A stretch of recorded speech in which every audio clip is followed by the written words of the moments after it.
RTX 5070 launch was pathetic. Apple releases some new Mac Studios and Airs, and AMD's launch is weird. It's got problems, but it's gonna be mostly good, hopefully. Let's get into the hot news, everybody. I'm your Brett host. We're gonna be going over the hottest tech news I can find on the internet while you enjoy your breakfast this Thursday, March 6, 2025. As a reminder, we do have two PC giveaways currently going on. We have ours over on the Twitch channel for the 9800X3D RTX 5080 PC, twitch.tv/UFD Tech to find out the details about that. And then Falcon Northwest is providing a RTX 4080 Super Assassin's Creed Shadow kitted out PC that you can check out at the link in the video description as well. But what you couldn't check out, no matter really what link you clicked on yesterday, was an RTX 5070, because by all measures and matrices, it was a bad launch. Especially you got Overclock 3D releasing this headline that the RTX 5070 launch was pathetic, especially when you consider the lack of stock. Then you have a bunch of cards that are nowhere near the $549 MSRP that Nvidia quoted. You've got companies like Asus who say that they have 3 different versions of the 5070, one at MSRP, one at $150 more, and then another one that is $40 more than that, essentially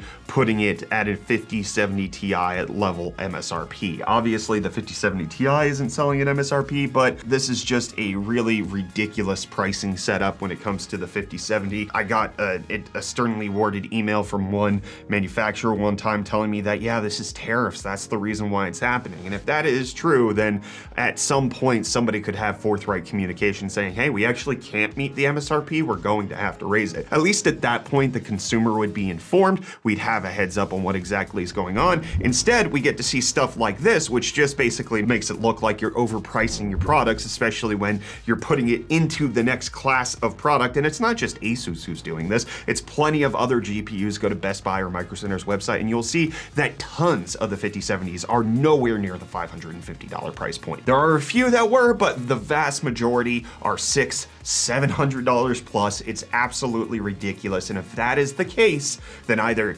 Nvidia or the partners need to come out and say, hey, we can't hit these price points. But instead, what's happening is they're just charging us ridiculously and also having no stock. Need I remind you that one of the cards that was supposed to launch yesterday was the 5070 Founders Edition, because that's the one that's supposed to be at $549. That's nowhere to be found, and no ETA on specifically when that's going to be coming out. And Overclock 3D just indicating that from all the retailers they talked to, small number of limited SKUs was essentially what you could find over in the UK. A very limited launch, even though Nvidia has had months to prepare for this. It's been 2 months since they announced this 5070 at CES. They had a whole lot of time where they could have delayed it, they could have pushed it back, they could have communicated, and instead what we got was a card that's not only dead on arrival, but also, as we're going to talk about later in this episode, is just absolutely getting smashed by the competition. It's silly exactly what's happening. If I was going to make a comparison to what the situation is like right now, it feels very much like the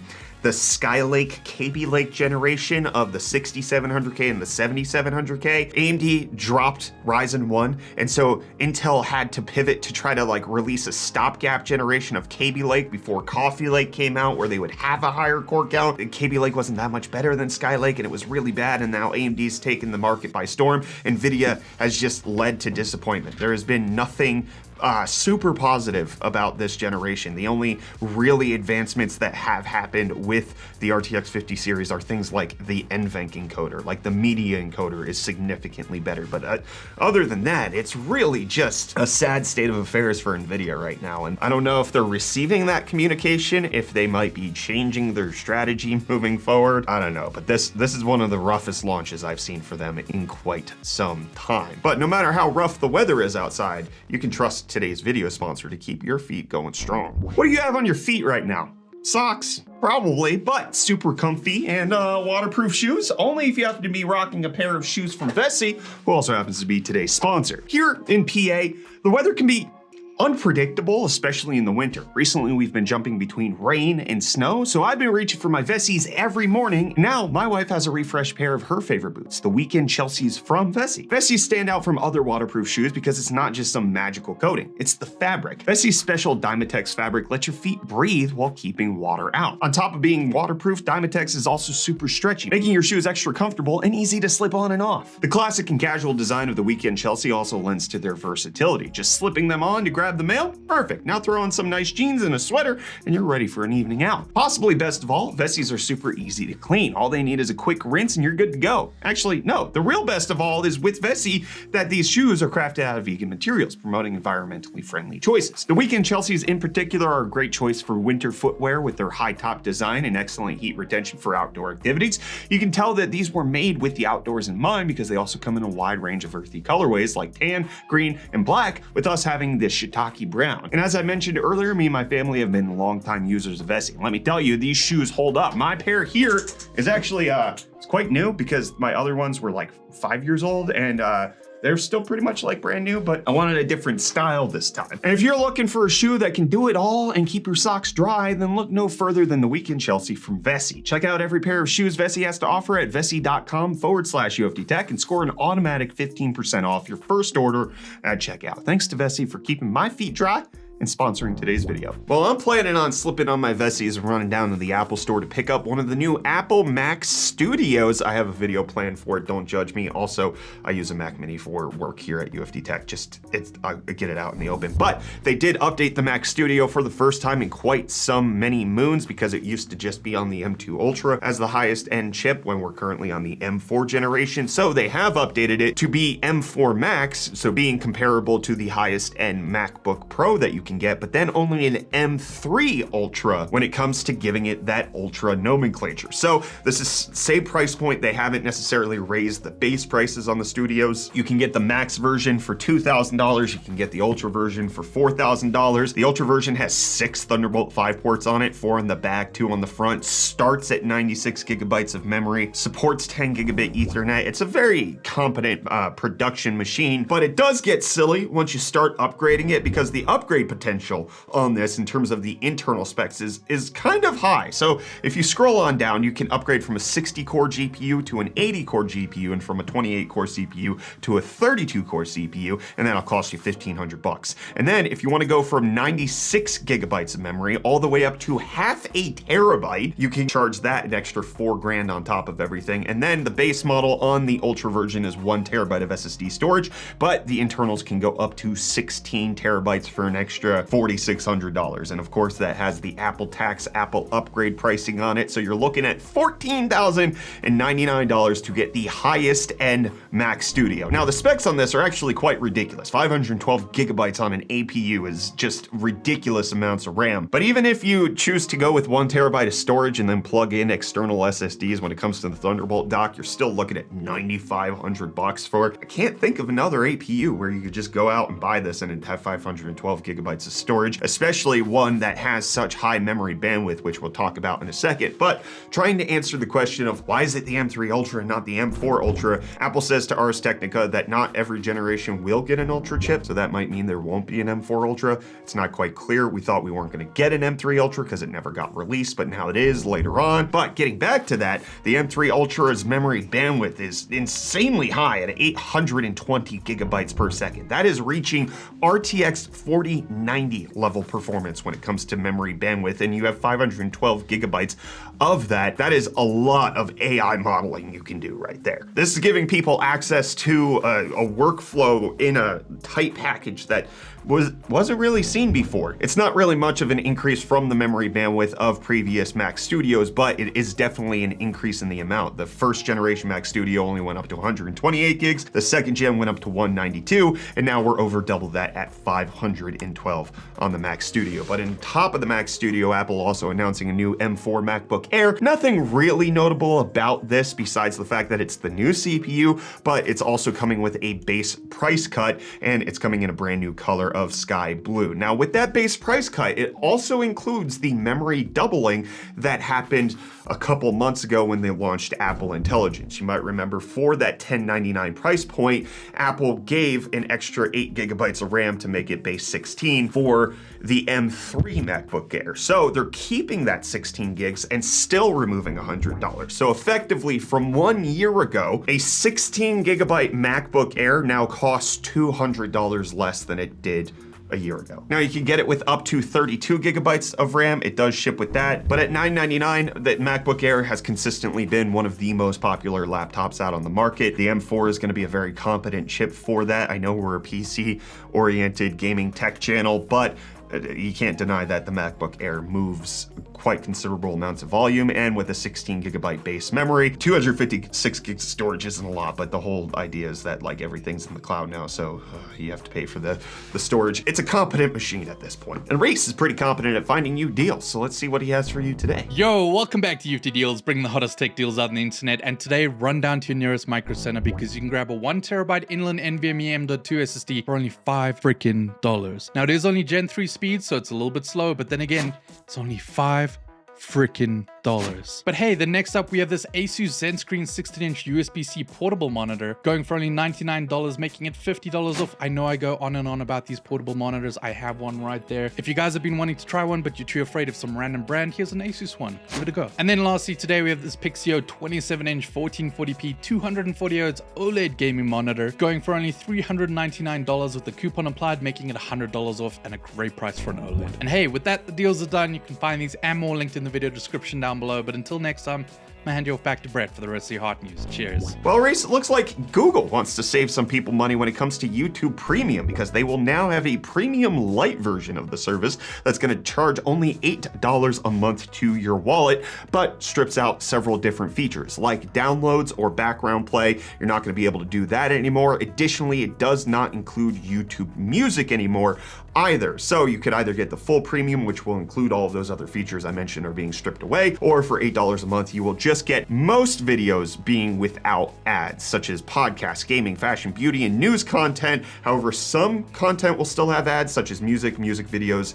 and shorts. So that's likely for them to pay the music holders because they have to pay them no matter what. And I kind of guess I understand this situation. The full price of YouTube Premium helps them kick their cut back to the music rights holders, but with this smaller tier, it just really doesn't. Additionally, YouTube saying the reason they're doing this is because some people want ad-free YouTube watching experience, but they don't want a YouTube music service. They already have a different one like Apple or Spotify, and so this is just giving viewers more choice. What do you think of it about YouTube Premium Lite? Is this enough to get you to sign up for it? I want to hear from you down below in the comments while I talk to you about the RX 9000 series and see if that's enough to get you to upgrade, because the reviews dropped on the RX 9070 and 9070 XT yesterday from a bunch of different outlets. As always, I recommend Video Card's review roundup. They conglomerate all of the different outlets that had reviews and all of the different models that they got to test. Personally, I watched a whole bunch of these. The ones that I would just recommend that you would watch based on the ones I watched. Hardware Unboxed, definitely top of the line. Level 1 Tech's also very good, as well as Paul's Hardware, doing an excellent job when it comes to giving you what you need to know about the 9070 and 9070 XT. So boiling it down to just kind of the brass tacks, Hardware Unboxed said that it wasn't quite a 7900 XTX, but a lot of other reviewers said it was a 7900 XTX, so that's probably going to come down to games and settings in terms of whether or not it's going to quite perform up to the XTX level. But this 9070 XT is essentially 7900 XT plus, if not an XTX, in many games for $300 to $400 less than what the XTX cost. So you're saving a significant amount of money. It does have 8 gigabytes less of VRAM, and it does draw considerable amounts of power. It draws roughly the exact same amount of power as a 7900 XTX. But for $599 at MSRP, looking like it's just slapping the crap out of Nvidia. And one of the things that I appreciate about a Hardware Unboxed video was just they didn't even compare it to the 5070, because they mentioned that the 5070 wasn't a GPU they would ever recommend. So comparing this GPU series to a GPU they would never recommend would be stupid. But it looks like 9070 XT, a killer value when it comes to performance that you're getting at $600. 9070, not so much. That $50 gap just is kind of there to force you up to the XT. Maybe sales later on down the line that will push it to, you know, $500 or below, making it way more worth it. But in case you're looking to pick one up today, according to all of the sources that I've heard, you're gonna be able to get one, okay? That's what I'm hearing. So Overclockers UK just coming out and saying that they have over 1,000 Sapphire RX 9070 XT Nitro Pluses that cost a whole lot of money, but they had enough that they built a Borg cube. Overclockers UK lamenting the fact that Sapphire shared this picture first, but Overclockers UK built this cube out of 9070 XT boxes, but then released a statement on it saying that Sapphire jumped the gun, but they have over 1,000 of these models in stock. However, they also have several thousand cards of stock spanning over Sapphire, Power Color, ASRock, all of which have 1,000 plus in stock of each brand. That is an incredible amount, especially when you compare it to the fact that Nvidia couldn't even show up to its own GPU launch with the 5070. It does look like that time delay of the 9070s making it to market. They were originally supposed to release in January. Now they've waited till March. That was enough time for them to produce. Additionally, in the reviews that I watched, a couple of them made a good point of just indicating that one of the reasons AMD might be able to better stock their cards than Nvidia is a lot of the subsystems of what's going into these new 9000 series GPUs are just from the 7900 series. They didn't rework the memory that much. They didn't rework a whole bunch of other stuff. A lot of it is just very pulled from RDNA 3 with the GPU die and architecture being completely different, but GDDR6 still being easily available. The price point's probably making it so that all of these companies can hopefully make money. But to talk about that, it turns out that the MSRP of these cards is fake, but we already kind of knew this. I've talked about this multiple times here on Hot News. One of the reasons that was told for the delay of this GPU launch was that AMD shipped out these cards to retailers at one price and then told them it was going to be lower. So AMD had to give them rebates in order for them to be comfortable selling them at the MSRPs that are being indicated. For you to get a $599 9070 XT, the retailer is taking a loss, so AMD has to make up the difference, and that is allegedly what exactly is happening. So a lot of companies and reviewers talking to retailers behind the scenes indicating that, yeah, the MSRP pricing of the 9070 and 9070 XT aren't real. They're not making much money, or they're losing money when they're selling these GPUs. So AMD has to support these retailers in order to hit that pricing level. There's AMD discounts that are helping with this. However, pricing may come down naturally over time. Maybe there's enough profit margin that they can hit this price point, but the problem is just accounting. They sold the first batch at a higher price, so they have to rebate it, and now the next sale that they're gonna make for the next purchase order is gonna be below that so that they don't have to continue to do the rebates. They're just building it up front. It's not quite clear. The economics of all of this gets very complicated, especially when you're dealing with different regions and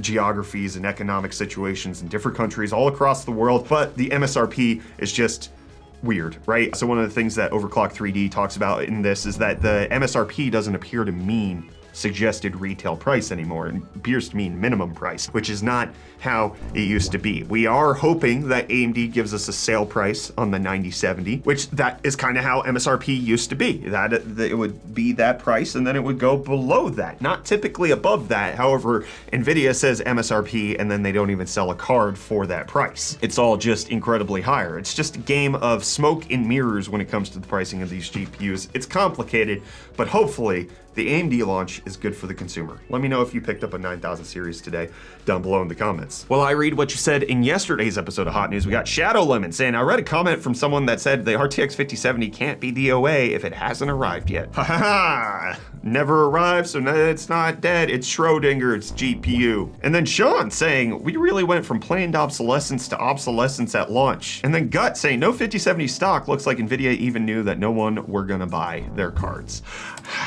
And then Howdy Folks Gaming saying, I have the BD790i non-X3D and it's been fantastic little gaming board paired with the 7900 XTX. Got the X3D variant ordered now, expecting modest gains. Best part about it is the power draw, ridiculously low and runs very cool. The X3D version uses the same thermal compound as the non-X3D board. I would recommend repacing as that lowered my temps using the included heatsink quite a bit. Thanks for the suggestion. I'm excited to get my board from Minis Forum to check all of that out. I appreciate you giving me your feedback on your experience with it. And then Chemical had given us his experience with what's going on over at Micro Center, saying that they had plenty of 5070 stock. The Dallas location had 32 in stock at MSRP, but then had 50 plus at $700 or above. That is $150 more than MSRP. Nvidia, if you can't hit the MSRP anymore because of tariffs, just tell us. Just tell us, because what's happening is we're just looking at you thinking you're Smaug the dragon, just full of avarice and greed, and it's not a good look to raise the prices and not talk about it. And I'm not going to talk anymore at Hot News this week. There will be no episode tomorrow, as mentioned, because I will be in the hospital with my son. However, there may be a different video coming out depending on whether or not our editors can get it done. But with that, I'll be back with more of the hottest tech news hopefully on Tuesday. See you then.